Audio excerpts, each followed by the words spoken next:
मित्रावर केला अंधविश्वास, पण त्याच मित्राने पाठीत खंजीर खुपसला आणि ज्या पत्नीला अर्धांगिनी मानलं तिनेच आपल्या पतीचा मृत्यूचा असा भयानक खेळ रचला, जो ऐकून पोलिसांचंही डोकं चक्रावून गेलं होतं.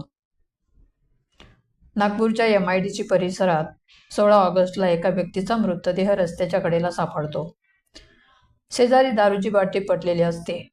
पाहणाऱ्यांना वाटतं की हा एक साधा अपघात आहे, पण जेव्हा पोलिसांना पोस्टमॉर्टम रिपोर्ट मिळतो तेव्हा संपूर्ण नागपूर शहर हादरून जातं. हा अपघात नव्हता मित्रांनो, तर हा होता एक अत्यंत क्रूर आणि नियोजित मर्डर. पण का आणि कोणी केली ही हत्या, यामागे काय कारण होतं? अनैतिक संबंधाचं भयानक सत्य जाणून घेण्यासाठी हा व्हिडिओ शेवटपर्यंत नक्की पहा. चला तर मग समजून घेऊया संपूर्ण घटनाक्रम काय आहे. नागपूरच्या MIDC पोलीस स्टेशनच्या अंतर्गत म्हणजे जवळ सुधीर नावाचा एक तरुण राहत होता. सुधीर हा एक साधा, सरळ आणि मेहनती माणूस होता. सुधीरचं लग्न पूजा नावाच्या महिलेसोबत झालं होतं.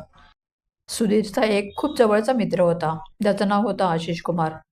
आशिष कुमारचा सुधीरच्या घरी नेहमी येणं जाणं चालू होतं आणि सुधीरचा आशिषवर एवढा आंधळा विश्वास होता की आशिष त्याच्या घरात एखाद्या घरातील सदस्यासारखा वावरत असायचा. म्हणजे घरात रोज येणं जाणं, जेवण करणं, आराम करणं, गप्पा गोष्टी करणं सगळं अगदी व्यवस्थित चालू होतं. पण सुधीरला हे सगळंही माहीत नव्हतं की ज्या मित्राला तो आपल्या घरात हक्काने जागा देतोय तोच मित्र त्याच्या संसाराला आग लावतोय हे त्याला कळलं नाही. मित्र जेव्हा घरी यायचा तेव्हा सुधीर कामाला गेलेला असायचा. घरी हे दोघेच असायचे. मित्राच्या रोज येण्याने हळूहळू सुधीरची पत्नी पूजा आणि त्याचा मित्र आशिष कुमार यांच्यात मैत्री वाढली आणि मैत्रीचं रूपांतर नंतर अनैतिक संबंधामध्ये झालं. काही दिवस हे अनैतिक संबंध लपून छपून चालू राहिले, पण कधी ना कधी या गोष्टी उघडकीस येतातच. सुधीरला हळूहळू आपल्या पत्नीवर आणि मित्राच्या वागण्यावर संशय येऊ लागला. त्या दोघांमध्ये या गोष्टीवरून सतत वाद होऊ लागले. आता पूजाने ही गोष्ट आशिष कुमारला सांगितली. पूजा आणि आशिष कुमार यांना कळून चुकलं होतं की सुधीर आपल्याला एकत्र येऊ देणार नाही. सुधीर त्यांच्या प्रेमाच्या आड येतोय. जर सुधीर जिवंत राहिला तर ते कधीच एकत्र येऊ शकणार नाहीत.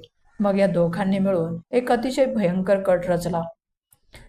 सुधीरला कायमचं रस्त्यातून हटवायचं आणि गुन्हा असा करायचा की पोलिसांनाही संशय येणार नाही, हा त्यांचा प्लॅन होता. 9 ऑगस्टच्या दिवशी आशिष कुमार सुधीरला गोड बोलून त्याला एका निर्जन ठिकाणी नेतो. जाताना भरपूर दारू घेऊन जातो आणि त्याच्यासमोर तो दारू पिण्याचं नाटक करतो. पण सुधीरला आग्रह करून त्याला भरपूर दारू पाजतो. आशिषच्या जेव्हा लक्षात येतं की सुधीर आता पूर्णपणे नशेत गेला आहे आणि स्वतःला तो आता सांभाळू शकत नाही, तेव्हा आशिष त्याच्यावर हल्ला करतो. आशिष एका लोखंडी रॉडने सुधीरच्या डोक्यावर जोरदार वार करतो. सुधीर रक्ताच्या धाराव्यात पडतो, पण तेवढ्याने त्याचं मन भरत नाही. सुधीरचा जीव पूर्णपणे जावा म्हणून त्याचीच पत्नी पूजा हिच्या ओढणीने तो सुधीरचा गळा आवळतो. आता गळा आवळल्यामुळे सुधीरचा जागीच तडफडून मृत्यू होतो. हत्येनंतर पोलिसांना संशय येऊ नये म्हणून आशिष सुधीरचा मृतदेह आणि त्याची दुचाकी रस्त्याच्या कडेला फेकून देतो आणि शेजारी दारूची बाटली ठेवतो, जेणेकरून पोलिसांना वाटावं की याने अति दारू पिल्यामुळे हा अपघात झालेला आहे. पण म्हणतात ना, गुन्हेगार कितीही हुशार असला तरी कायदा त्याच्यापेक्षा 4 पावले पुढे असतो. 16 ऑगस्ट रोजी जेव्हा पोलिसांना सुधीरचा मृतदेह सापडला तेव्हा पोलिसांनी तपास सुरू केला. पोस्टमॉर्टम रिपोर्ट आल्यानंतर पोलिसांना समजलं की सुधीरचा मृत्यू अपघाताने नाही तर गळा आवळल्यामुळे झाला आहे. MIDC पोलिसांनी लगेच तपासाची चक्र फिरवली.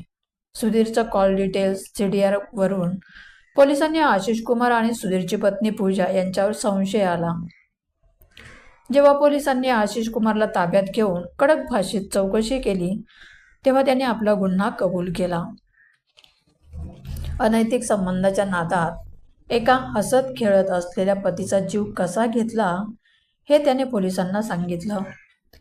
सध्या पोलिसांनी या आरोपींना अटक केली असून ते गजाआड आहेत.